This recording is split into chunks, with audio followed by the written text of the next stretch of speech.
वालेकुम dear friends, आज हम James TVET 8th addition 1.1 exercise के क्वेश्चन नंबर 41 से 44 तक को डील करेंगे। तो इसमें पीस वाइज डिफाइंड फंक्शंस को बताया गया है कि हम उसको किस तरह ड्रा करते हैं, उसकी हमने ग्राफिंग करनी है। तो अगर आपको पीस वाइज डिफाइंड फंक्शंस के बारे में कुछ इल्म नहीं है तो फिर आप मेरा प्लेलिस्ट में लेक्चर देख लें, how to draw graph part B. उसमें मैंने पीस वाइज डिफाइंड फंक्शंस को अच्छे से डिफाइन किया हुआ है। वो लेक्चर देख के आप ये लेक्चर देखेंगे तो आपको इजीली बातें समझ आ जाएगी। हमने इनके क्या करने हैं, जस्ट ग्राफ्स बनाने हैं, ठीक है। तो ग्राफ्स बनाने से पहले जो है आपको पीस वाइज डिफाइंड फंक्शंस के बारे में चलो मैं थोड़ा हिंट भी दे देता हूँ कि ये मुख्तलिफ डोमेन्स में, अब इस फंक्शन की सारी डोमेन क्या है, इस फंक्शन के रियल नंबर है, आप जो मर्जी नंबर पुट करेंगे ये फंक्शन आपको कोई ना कोई आंसर देगा। लेकिन जब आपकी डोमेन में x 0 से लेस होगा तो आप ये फार्मूला पुट करेंगे, जब x 0 से आपका जो x होगा 0 या उससे ग्रेटर होगा तो ये फार्मूला पुट करेंगे। इसी को मद्देनज़र रखते हुए आप ये क्वेश्चन सॉल्व करते हैं। देखें, ग्राफ करने के लिए मुझे क्या चाहिए, ऑर्डर पेयर को मिला दूंगा तो मेरे पास ग्राफ आ जाएगा। तो अगर मैं कुछ ऑर्डर पेयर्स ले लूँ, मैं -3 पुट करूँ x की वैल्यू, तो देखिए -3 जो है 0 से लेस है, इस फार्मूला को रेफर करेंगे, इसमें -3 पुट करेंगे तो y की वैल्यू क्या आएगी, -1, ठीक है। अगर मैं -2 पुट करूँ, -2 0 से लेस है, इसी फार्मूले को रेफर करेंगे और -2 + 2 0 हो जाएगा, -2 पे 0, ठीक है। अगर मैं -1 पुट करूँ, इसी फार्मूले को रेफर करेंगे क्योंकि -1 0 से लेस है, तो -1 + 2 इसी में -1 पुट करना है ना, इसी फार्मूले में, इसमें नहीं इसमें, तो -1 पे क्या आंसर आएगा, 1। अगर मैं इसके अलावा देखें, बात यहाँ तक इसकी ख़त्म होगी। अगर मैं 0 पुट करता हूँ तो ये वाला फार्मूला पिक करूँगा क्योंकि 0 जो है 0 के इक्वल है। तो 0 जब पुट करूँगा तो इस फार्मूले को देखूँगा, 0 से बड़े नंबर पुट करूँगा तो इसी फार्मूले को देखूँगा। तो 0 पुट किया तो मेरे पास आंसर क्या है, इसमें 0 पुट करें 1 - 0 1 आएगा, ठीक है। अब आप इसमें 0 पुट करेंगे, हाँ 1 नहीं आएगा। अगर आप 1 पुट करते हैं तो किस फार्मूले को रेफर करेंगे, इसी फार्मूले को रेफर करेंगे, 1 - 1 0 हो जाएगा, ठीक है। आप 2 पुट करेंगे तो इसी फार्मूले को रेफर करेंगे ना, तो जब आप इस पर 2 पुट करेंगे तो 1 - 2 -1 हो जाएगा। 3 पुट करेंगे तो -2 हो जाएगा। ये आपके पास ऑर्डर पेयर आ गए, इन्हीं को पॉइंट्स को मिला दें ग्राफ पे आपके पास इस XY प्लेन में, तो आपके पास इसका ग्राफ बन जाएगा। ये काउंट कर लेते हैं, 1 2 3 1 2 3 माइनस में -1 -2 -3 1 2 3, ठीक है। पॉइंट्स को मिला दें तो आपके पास ग्राफ आ जाएगा। -3 -1, x की तरफ -3 और y की तरफ -1। ये पॉइंट देखें, x की तरफ -3 और y की तरफ नीचे कितना आ रहा है, इसके सामने देखें ना, -1 आ रहा है, तो ये पॉइंट आ गया। -2 0, ये पॉइंट आ गया। -1 1 -1 1, ये पॉइंट आ गया, ठीक है। तो ये आपका ग्राफ इन्हीं पॉइंट्स को मिलाएंगे तो ग्राफ आपका बन जाएगा, लेकिन पीछे की तरफ, ठीक है। इस तरह ये ग्राफ आ गया आपके पास। लेकिन आपने ये देखना है कि जब 0 हो जाएगा तो मैं तब किस ग्राफ को देखूंगा, ये आपने चीज़ जो है जहन में रखनी है। जब 0 होगा और उससे ग्रेटर होगा तो मैं दूसरे ग्राफ को देखूंगा। लेकिन अगर 0 से लेस है, देखें ना, 0 तो इस जगह पे हो रहा है ना, तो जब 0 से लेस है तो मैं इसी फार्मूले को मैं इसी को आगे बढ़ाऊँगा ना, इसको होल में लगा दूंगा, ठीक है। जब भी लेस वाली बात होगी तो आपने होल लगाना है। इसका मतलब ये 0 शामिल नहीं है, उससे लेस जो है, यानी अगर इधर -0.1 आ रहा है तो उसके लिए भी यही फार्मूला है, क्योंकि -0.1 0 से लेस है। तो इसको मैं आगे एक्सटेंड कर देता हूँ। 0 इसमें होल का मतलब ये होता है कि इसमें 0 शामिल नहीं है, 0 वाली वैल्यूज़, उससे कम वाली वैल्यूज़ जो है वो शामिल है। यानी लेस देन वाली कंडीशन में ये पुट करते होते होल, और जब ग्रेटर देन वाली कंडीशन होगी और इक्वल वाली कंडीशन आ जाएगी तो फिर आप उस पर क्या पुट करेंगे, हम उधर उसको भी फिलअप कर देंगे। यानी उधर होल नहीं लगाएंगे, ये होल लगाया ना, उसको फिल अप कर देंगे, यानी वो पॉइंट शामिल होगा। उसका मतलब ये हुआ। अब जब मैं इसमें 0 पुट करता हूँ मेरे पास आंसर क्या आता है, 1, ठीक है। 0 पुट करने से आंसर क्या आता है, 1, तो ये पॉइंट हो गया आपके पास। अब देखें, जो 0 है वो इस फार्मूले में शामिल है। जब इसका ग्राफ बना रहा हूँ, अब देखें 0 में इसको क्लोज कर रहा हूँ क्योंकि इस फार्मूले में शामिल है, इक्वल है ना, तो इसलिए होल नहीं लगेगा, क्लोज लगेगा। 0 1 1 0 2 -1 3 -2 अप टू सो ऑन। तो ये इसका ग्राफ इस तरह नीचे चला जाएगा, ठीक है। अब बात क्लियर होगी आपको, क्योंकि 0 के लिए इस जगह को आपने गौर से देखना है। इसके लिए मैंने किस फार्मूले को लेना है, 0 के लिए इस फार्मूले को, यानी इस ग्राफ को आगे लेके जाना है 0 तक, और इसको मैंने होल नहीं लगाना है, इसको क्लोज ही कर देना है। इसका मतलब ये इस ग्राफ में 0 शामिल है। और इसको देखें, ये अब इस रीजन को देखें ना, इस रीजन को, तो ये रिजल्ट जीरो से लेस था, इसलिए इसी ग्राफ को मैं आगे बढ़ाऊंगा ना, क्योंकि जीरो से लेस वाले ग्राफ आगे जाएगा, लेकिन इसमें जीरो शामिल नहीं है, होल है, तो ये जीरो से कम वाले नंबर इस ग्राफ में शामिल है, लेकिन जीरो शामिल नहीं है, जीरो इस ग्राफ में शामिल है। ये बात क्लियर हो गई है। तो हम नेक्स्ट क्वेश्चन की तरफ चलते हैं, 42 क्वेश्चन को देखते हैं। जिसको क्वेश्चन नंबर 41 आ गया वो क्वेश्चन नंबर 42 खुद कर सकता है। हम अब चलेंगे क्वेश्चन नंबर 43 की जानिब और देखते हैं कि क्वेश्चन नंबर 43 हमसे क्या कहता है। 43 कहता है कि जी जब आपका फंक्शन वो दे रहा है, हमें एक्स प्लस वन पुट करेंगे जब आपका x जो है -1 और उससे लेस होगा, और आपका जब x जो है -1 से ग्रेटर होगा तो x स्क्वायर पुट करेंगे। ये आपके पास फंक्शन दिया गया है। इसमें देखें वैल्यूज़ पुट करते हैं जी। -3 पुट करेंगे तो फार्मूला कौन से देखेंगे, ऑर्डर पेयर बनाने जा रहा हूँ ना। -3 -1 से लेस है कि -1 से ग्रेटर है, ऑब्वियसली लेस है, तो इस फार्मूले को देखेंगे। इसमें -3 पुट करें, -3 + 1 आंसर क्या आएगा -2। ठीक है, अगर मैं -2 पुट करता हूँ तो फार्मूला कौन सा देखेंगे, फार्मूला ऊपर वाला, क्योंकि -2 -1 से लेस है, तो -2 पुट करने से आंसर क्या आएगा -1।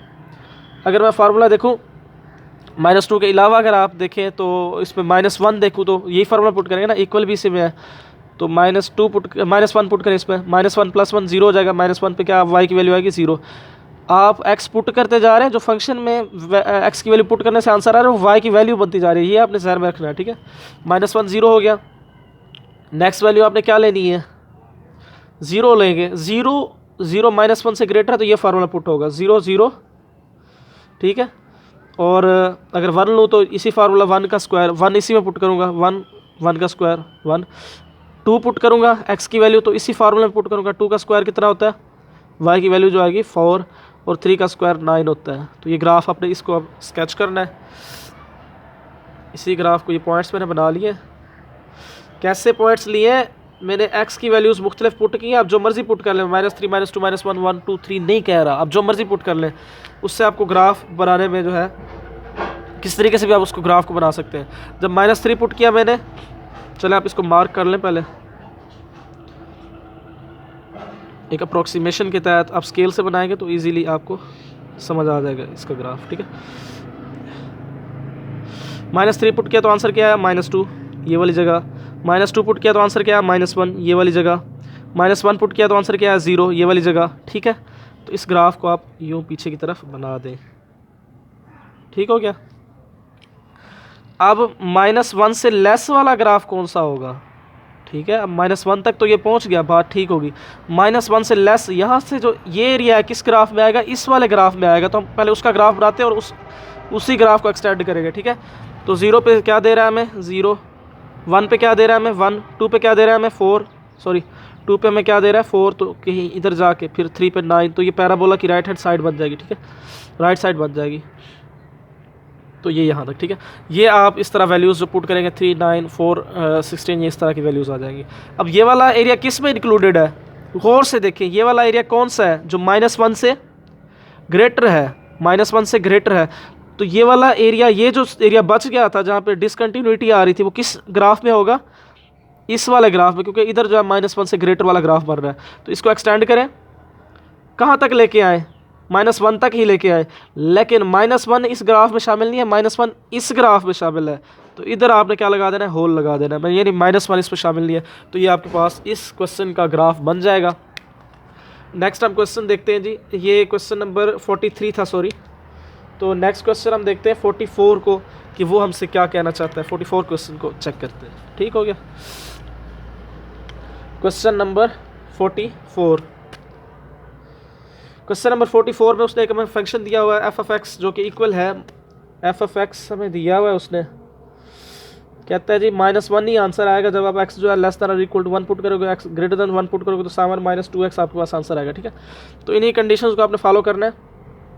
x हमारा इनपुट होगा, जो वैल्यूज़ पुट करेंगे उसको चेक करेंगे कि आया वो इस कंडीशन को फॉलो करते हैं या इस कंडीशन को, जिस कंडीशन को फॉलो करेंगे वो, तो हम उसी के फार्मूले में, पिछला जो है उसका फार्मूला होता है, तो उसी के फार्मूले में वैल्यू पुट करके y की वैल्यू निकालेंगे। ठीक है, तो अगर मैं x को -3 पुट करता हूँ,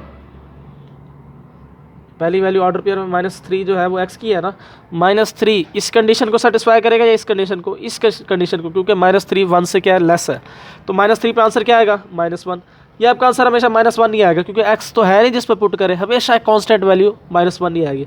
-2 पुट करेंगे तो -1, -1 पुट करेंगे तो -1, 0 पुट करेंगे तो -1। ठीक है, और अगर 1 भी पुट कर देंगे तो -1, क्योंकि 1 भी इसी कंडीशन को फॉलो करेगा -1। ठीक है, तो इसके लिए हो गया। अब अगर 2 पुट करने जा रहा हूँ तो 2 के लिए क्या आंसर आएगा, 2 जो है 1 से ग्रेटर है तो इस फॉर्मूले में पुट करेंगे। 2 के लिए आंसर क्या आएगा, 7 - 2 × 2। इस पर x की जगह पर 2 पुट करें, 7 - 2 × 2 क्या आंसर आएगा, 3। 2 पुट करेंगे तो 3। अगर मैं 3 पुट करता हूँ, 7 - 2 × 3 1 आंसर आएगा। 3 पुट करने से 1 आंसर आएगा। अगर मैं इसी फार्मूले में 1 जो है 3 के अलावा 4 पुट करता हूँ, 4 पुट करने से मेरे पास आंसर क्या आएगा, 7 - 2 × 4 -1 आंसर आएगा। ये पॉइंट्स आपने बना लिए, इन्हीं पॉइंट्स को आपने ग्राफ आउट करना है। देखिए ये आपके पास XY प्लेन है। कंडीशन आपने जहन में रखनी है कि जब 1 पुट करता था तो इस फार्मूले में, और उससे लेस नंबर भी इसी फार्मूले में। जब 1 से ग्रेटर पुट करता था तो इस फार्मूले में पुट करके मैंने ये वैल्यूज़ निकाली हैं। वैल्यूज़ आपको समझ आ गई होंगी मैंने कैसे निकाली हैं। ठीक है, तो देख लें कि मैं इधर मार्किंग कर देता हूँ 1 2 3 की तरह, 1 2 3, ऊपर भी 1 2 3। कहता है जब आपकी वैल्यू जो है -3 थी तो आंसर क्या आ रहा था, -1। इस जगह पे -2 थी तब भी -1, -1 थी तब भी -1, 0 थी तब भी -1। ठीक है, और 1 थी तब भी -1। और इससे पीछे जितनी भी वैल्यूज़ होंगी लेस वाली, 1 से लेस जितनी भी वैल्यूज़ होंगी सब के लिए -1। तो ये कांस्टेंट लाइन बनेगी आपके पास, स्ट्रेट लाइन पीछे की तरफ। ठीक है, तो आप इधर x की वैल्यू अगर -80 भी ले लेते तो तब भी y की वैल्यू क्या आएगी, -1 होगी। क्यों, क्योंकि उसमें -1 उसने खुद बताया हुआ कि जब भी आप 1 से लेस वैल्यू पुट करेंगे आंसर में हमेशा आपके पास -1 होएगा, यानी आपको कैलकुलेट करने की ज़रूरत नहीं है। अच्छा, 1 से जब ग्रेटर पुट करेंगे, देखिए मैंने 1 से ग्रेटर जो है 2 पुट किया था, 2 पुट किया तो मेरे पास आंसर क्या आया, 2 पुट करने से 3 आ गया, 3 पुट करने से 1 आ गया। ठीक है, 3 पुट करने से 1 आ गया आंसर, और 4 पुट करने से, देखें आप ये लोकेशन ऑफ पॉइंट जो है मेरे पहले लेक्चर में ग्राफ को कैसे बनाते हैं उसमें देख सकते हैं।